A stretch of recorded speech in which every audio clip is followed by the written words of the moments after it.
विष्णुपादाय कृष्णप्रेष्ठाय भूतले श्रीमते भक्तिवेदान्त स्वामिन् इति नामिने। नमस्ते सारस्वते देवे गौरवाणी प्रचारिणे निर्विशेषशून्यवादी पाश्चात्यदेशतारिणे।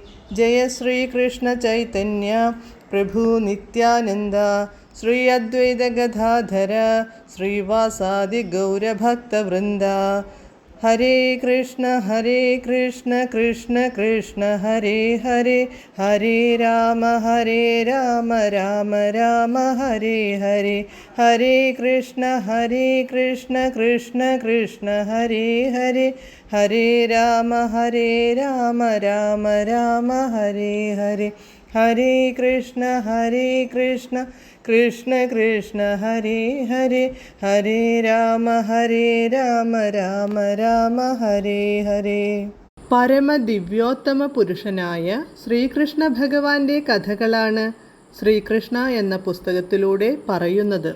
ഓം നമോ ഭഗവതേ വാസുദേവായ, ഓം നമോ ഭഗവതേ വാസുദേവായ, ഓം നമോ ഭഗവതേ വാസുദേവായ. നാരായണം നമസ്കൃത്യ നരം ചൈവ നരോത്തമം ദേവീം സരസ്വതീം വ്യാസം തതോ ജയമുദീരയേത്. നഷ്ടപ്രായേഷു ഭദ്രേഷു നിത്യം ഭാഗവത സേവയാ ഭഗവത്യുത്തമശ്ലോകേ ഭക്തിർഭവതി നഷ്ടികീ. അധ്യായം 68. മഹർഷി നാരദൻ കൃഷ്ണന്റെ ഭവനങ്ങൾ സന്ദർശിക്കുന്നു. Page number 666. നാരദൻ പറഞ്ഞു, ഭഗവാനേ, അങ്ങയുടെ ഈ വിധമുള്ള പെരുമാറ്റങ്ങൾ ഒരിക്കലും അത്ഭുതപ്പെടുത്തുന്നവയല്ല. എന്തെന്നാൽ അവിടുന്ന് പരമപുരുഷനും ജീവാത്മാക്കളുടെയെല്ലാം നാഥനുമാണ്, ജീവാത്മാക്കളുടെയൊക്കെ പരമസുഹൃത്തുമാണ്. അതേസമയം പകയും ദുരാചാരവും വച്ചു പുലർത്തുന്നവർക്ക് പരമശാസകനുമാണവിടുന്ന്.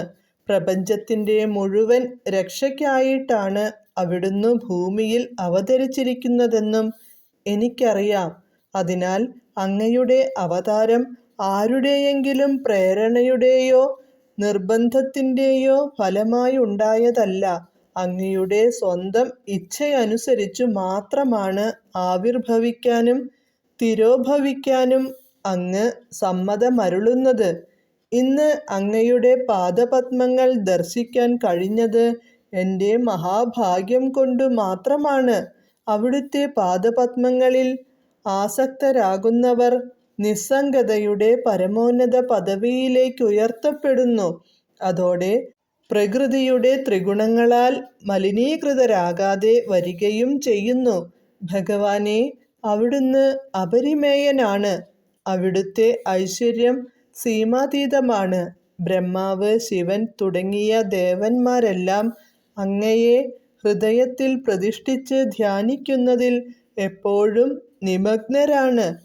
ഭൗതികാസ്തിത്വമാകുന്ന അന്ധകൂപത്തിൽ തള്ളപ്പെട്ടിരിക്കുന്ന ബദ്ധാത്മാക്കൾക്കു ഈ നിത്യബന്ധനത്തിൽ നിന്നു മുക്തി നേടാൻ അങ്ങയുടെ പാദപദ്മങ്ങളെ കൈക്കൊള്ളുക മാത്രമേ മാർഗമുള്ളൂ. അങ്ങനെ ബദ്ധാത്മാക്കൾക്ക് അങ്ങു മാത്രമാണ് അഭയം. പ്രിയപ്പെട്ട ഭഗവാനേ, എനിക്കു വേണ്ടി എന്താണ് ചെയ്യേണ്ടതെന്ന് അങ്ങ് കരുണാപൂർവം എന്നോട് ചോദിച്ചു. അതിനു മറുപടിയായി എനിക്കൊന്നേ പറയാനുള്ളൂ. ഒരു കാലത്തും ഞാൻ അവിടുത്തെ പാദാരവിന്ദങ്ങളെ വിസ്മരിക്കാൻ ഇടയാകരുത്. ഞാൻ എവിടെയുമാകട്ടെ, അതെനിക്കു മഹാകാര്യമല്ല. എന്നാൽ അവിടുത്തെ പാദാരവിന്ദങ്ങളെ നിരന്തരം സ്മരിക്കാൻ എന്നെ അനുവദിക്കണമേ എന്നു മാത്രം ഞാൻ അങ്ങയോടപേക്ഷിക്കുന്നു. നിർമ്മല ഭക്തന്മാരുടെ മുഴുവൻ പ്രാർത്ഥനയുടെ മാതൃകയാണ് ഭഗവാനോടുള്ള നാരദന്റെ അനുഗ്രഹാപേക്ഷയിൽ പ്രകടമാകുന്നത്. നിർമ്മല ഭക്തൻ ഭൗതികമോ ആത്മീയമോ ആയതൊന്നും ഒരിക്കലും ഭഗവാനോടു ആവശ്യപ്പെടുകില്ല. ഏതു ജീവിതാവസ്ഥയിലും ഭഗവാന്റെ പാദപദ്മങ്ങളെ വിസ്മരിക്കാൻ ഇടയാകരുതെന്ന് മാത്രമായിരിക്കും അവൻ്റെ പ്രാർത്ഥന.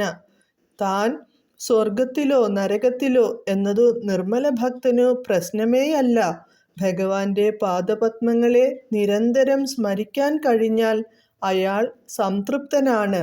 തൻ്റെ ശിക്ഷാഷ്ടകത്തിൽ ഭഗവാൻ ചൈതന്യനും ഇതേ പ്രാർത്ഥനാ പ്രക്രിയയാണു പഠിപ്പിച്ചിട്ടുള്ളത്. ജന്മജന്മാന്തരങ്ങളിലെല്ലാം ഭക്തിയുത സേവനം നടത്താൻ മാത്രമാണ് അദ്ദേഹം ആഗ്രഹിക്കുന്നതെന്ന് അതിൽ വ്യക്തമാക്കിയിട്ടുണ്ട്. ജനന മരണങ്ങളുടെ പുനരാവൃത്തിക്കു വിരാമമിടാൻ നിർമ്മല ഭക്തൻ ആവശ്യപ്പെടുന്നില്ല. വിഭിന്ന ജീവിവർഗത്തിൽ വീണ്ടും വീണ്ടും ജനിക്കുന്നുവോ ഇല്ലയോ എന്നതൊന്നും ഒരു നിർമ്മല ഭക്തന് പ്രശ്നമല്ല. ഏതു ജീവിത പരിതസ്ഥിതിയിലും ഭഗവാന്റെ പാദപദ്മങ്ങളെ വിസ്മരിക്കാനിടയാക്കരുതേ എന്നു മാത്രമേ അയാൾക്ക് ആഗ്രഹമുള്ളൂ. ഹരേ കൃഷ്ണ.